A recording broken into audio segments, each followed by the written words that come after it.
Jangan lupa like, komen, dan subscribe channel YouTube TVRI Bengkulu dan nyalakan lonceng notifikasinya.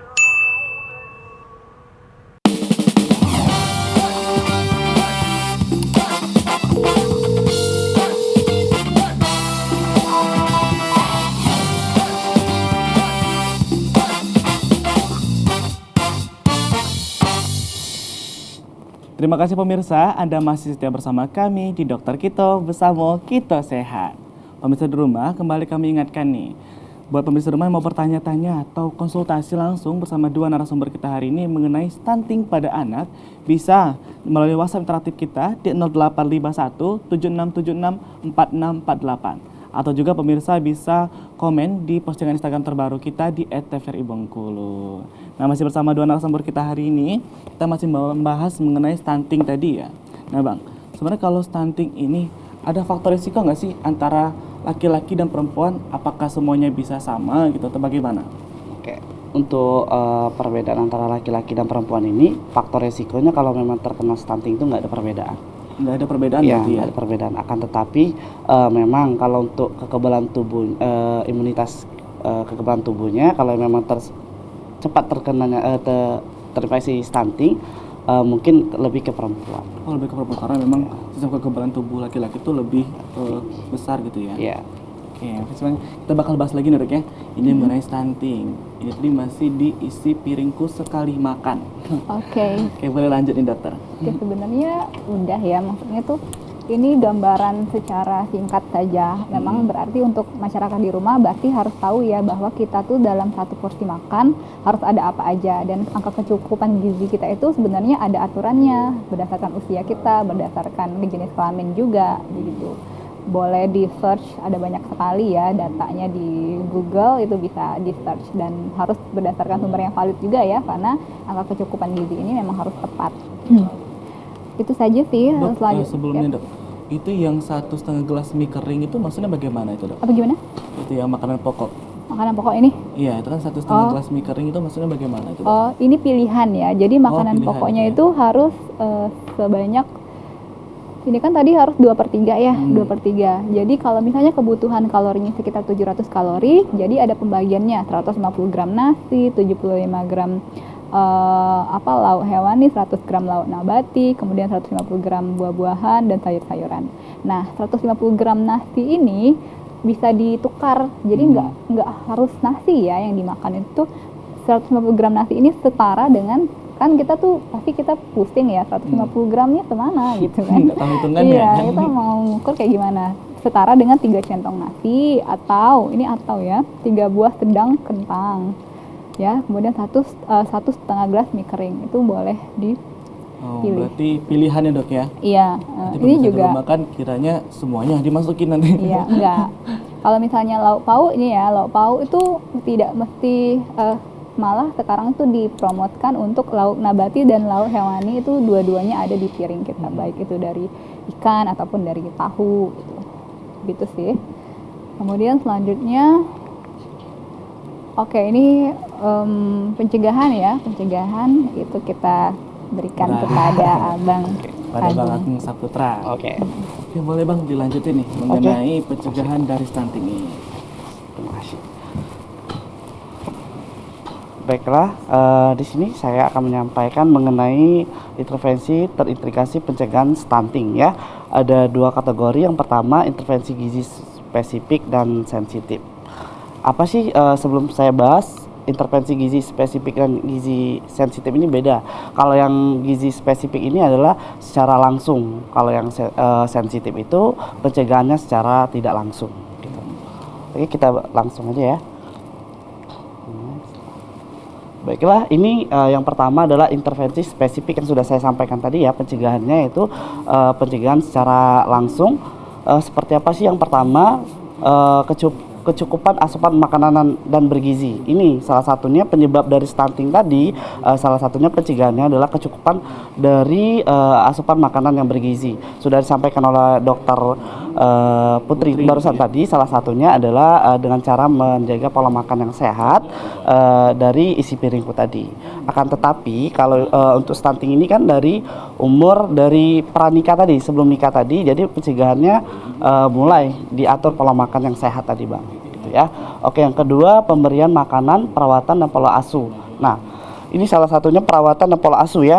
Yang kedua, pola asuh ini sangat berpengaruh terhadap untuk bimbingan anak agar tidak terjadinya kena stunting. Salah satunya pola asuh ini mulai dari pola asuh ibu hamil dan kalau udah lahiran itu 10 hari pertama kehidupan tadi, kalau memang dari langkah awalnya itu pranikah, dari mulai mau nikah terus sama udah nikah terus dilanjutkan lagi kalau udah hamil 0 sampai 1000 hari pertama kehidupan terus bayinya udah lahir tadi.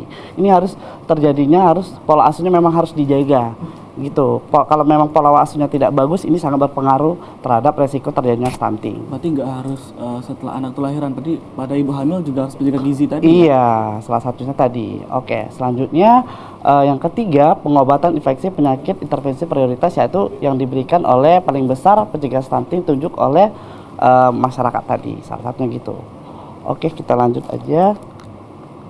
Yang kedua, intervensi sensitif. Kalau tadi secara langsung, kalau ini secara tidak langsung ya. Yang pertama ini sensitif pencakup ini adalah peningkatan akses pangan bergizi. Nah, ini kita harus meningkatkan akses, ini sarana pangan bergizi. Maka dari itu kita harus menyediakan akses sarana pangan yang bergizi. Pangan bergizi ini tadi nggak mesti mahal, sudah disampaikan oleh Dokter Putri barusan tadi. Jadi yang mudah terjangkau aja akses sarana pangan bergizi tadi. Jadi kita boleh mengatur akses pangan bergizi ini seperti apa aja gitu. Jadi kalau kita untuk masyarakat di Bengkulu ini sangat mudah ya untuk memenuhi pangan bergizi tadi. Sayuran mudah, iya, sayuran mudah, lauk pauknya mudah. Apalagi Bengkulu ini salah satu penghasil protein hewani yang salah satu terbesar juga ya mungkinnya di Sumatera gitu. Karena pada dasarnya protein hewan untuk pencegahan stunting ini pemerintah memposisikan agar balita itu fokuskan ke konsumsinya ke protein hewani. Hewan itu seperti apa aja? Ikan, telur, sama daging. Nah, kalau memang lebih bagus lagi, kalau ikan ini lebih bagusnya ikan laut gitu. Itu kalau untuk makan makanan seperti itu bagusnya sejak usia berapa dok, Bang, untuk bayinya gitu? Oh, bayi. Kalau bayi ini kan kalau kita 0 sampai 6 bulan itu kan nggak boleh makan apa-apa ya, kecuali ASI eksklusif. Jadi 0 sampai 6 bulan itu tidak boleh diberikan makanan tambahan apapun kecuali ASI eksklusif. Jadi kalau memang udah lebih dari 6 bulan boleh, itu namanya adalah MPASI, makanan penamping ASI. Tapi nggak serta-merta kita kasih ikan ya kan, karena bayi kan nggak mungkin ya kan udah bisa makan ikan. Jadi kita bisa belikan bubur. Buburnya kalau bisa jangan yang beli mendukung yang cepat saji gitu ya, yang sistemnya junk food. Kalau bisa kita gitu. iya, pemirsa TVRI, ibu-ibu yang di rumah jadi berkreasi sendiri, bikin bubur macam-macam, baik itu mau bikin bubur yang mengandung dari protein hewani atau menggunakan sayuran dan itu udah boleh berarti Bang kalau kita pakai hewani gitu ya? Iya, boleh, protein hewani. Bulan gitu. Betul, boleh Bang. Jadi kita itu namanya kalau untuk balita yang udah bisa konsumsi itu namanya makanan penamping ASI, MPASI. Ya, kadang kan ibu-ibu itu kan khawatir gitu, oh masih 6 bulan sampai setahun ini nasi aja gitu, Iya. nasi yang dijadiin bubur gitu kan, Ya. jadi nggak ada vitaminnya kata orang tua. Jadi justru itu salah. Kalau bisa memang untuk pemenuhan gizinya tadi harus pembuatan yang dari MPASI tadi. Kalau untuk zaman sekarang ya ibu-ibu udah canggih ya kan, apalagi kita udah menggunakan pintar bermedia sosial ya kan, jadi bisa cari searching seperti apa sih MPASI yang bagus untuk bayi gitu ya kan. Tapi kalau memang lebih bagusnya jangan yang pakai MSG gitu. Jadi bahannya yang memang alami, aman gitu. Oke. Kedua, peningkatan kesadaran, komitmen dan praktik pengasuhan gizi ibu dan anak. Nah, ini pencegahan ini yang sensitif ini secara tidak langsung ini adalah peningkatan kesadaran. Karena kenapa? Kesadaran ini yang sangat susah dirubah, betul ya. Kalau penyakit, kalau saya contohkan, kalau batuk ada obatnya. Kalau kesadaran ini susah. Kalau siapa yang pengen merubahnya kalau bukan diri sendiri ya. Kalau memang yang paling susah ini adalah PHBS, perilaku hidup bersih dan sehat. Salah satunya ini kesadaran tadi. Jadi kalau kesadarannya sudah menurun, ini berakibat juga menjuru juga ke stunting. Misalnya kesadaran, mengasuh juga ke pola asuh dari gizi ibu dan balita. Kalau memang dia udah nggak sadar lagi, kurang teliti lagi untuk menjaga pola makan, dia berakibat. Itu makanya tingkat kesadaran inilah yang kita harus diperhatikan gitu Bang. Oke. Selanjutnya peningkatan akses dan kualitas pelayanan gizi dan kesehatan. Ini akses kualitas pelayanan gizi. Pemirsa TVRI, untuk peningkatan akses sarana gizi ini bisa kita datang ke fasilitas kesehatan. Akses yang lainnya juga kita bisa searching ke media sosial. Seperti apa sih manfaat dari pencegahan stunting itu. Alangkah baiknya lebih tepatnya berkonsultasi ke langsung ke pihak yang memang ke fasilitas kesehatan. Salah satunya kita dari Puskesmas pelayanan tingkat pertama ini, stunting ini memang program nasional yang selalu kita gencar-gencarkan untuk mendukung program pemerintah untuk menurunkan angka stunting itu Bang. Oke, selanjutnya peningkatan penyediaan air bersih dan sarana sanitasi. Nah ini kenapa sanitasi dan air bersih ini berpengaruh? Karena tapi sebelumnya ini saya yakin untuk masyarakat di Bengkulu ini, pemirsa TVRI, mungkin udah memiliki akses sarana air bersih.